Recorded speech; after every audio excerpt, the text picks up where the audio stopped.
Hello అండి, అందరూ ఎలా ఉన్నారు? సో ఈరోజైతే మా మమ్మీ అయితే గులాబ్ జామున్ చేస్తుందన్నమాట. మా మమ్మీతో పాటు మా పిన్ని కూడా హెల్ప్ చేస్తుంది. ముందైతే పిండి తీసుకొని దాంట్లోనే కొద్దిగా వాటర్ వేసుకోవాలి. మేమైతే వాటర్ వేసుకుంటాము, మీరు ఏం వేసుకుంటారో నాకు కామెంట్ చేయండి.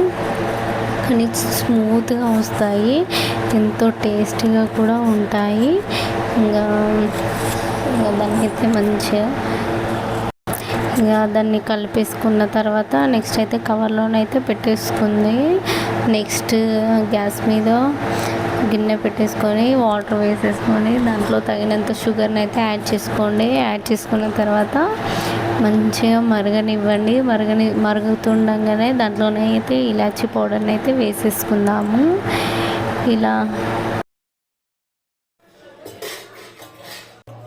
ఇంకా పిండి అయితే నానిందండి. దాంట్లోనే కొంచెం సోడాని అయితే యాడ్ చేసుకుందాము. యాడ్ చేసుకున్న తర్వాత నెక్స్ట్ వచ్చేసి నెయ్యినైతే ముద్దలు అనేది రౌండ్గా మంచిగా స్మూత్గా రావాలి అంటే నెయ్యినైతే అంటుకుంటూ ముద్దలను అయితే చేసుకుంది.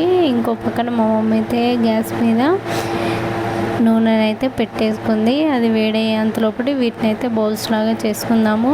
చూడండి, అన్ని బౌల్స్ అయితే అయిపోయాయి. నెక్స్ట్ మా మమ్మీ అయితే కాలుస్తుంది. వాటిని మంచిగా గోల్డెన్ కలర్లో, బ్రౌన్ కలర్లో వచ్చేదాకా మంచిగా వేయించుకోండి. నేను కూడా కొద్దిగా హెల్ప్ అయితే చేశాను. ముగ్గురం కలిసి చేసాము వీటిని.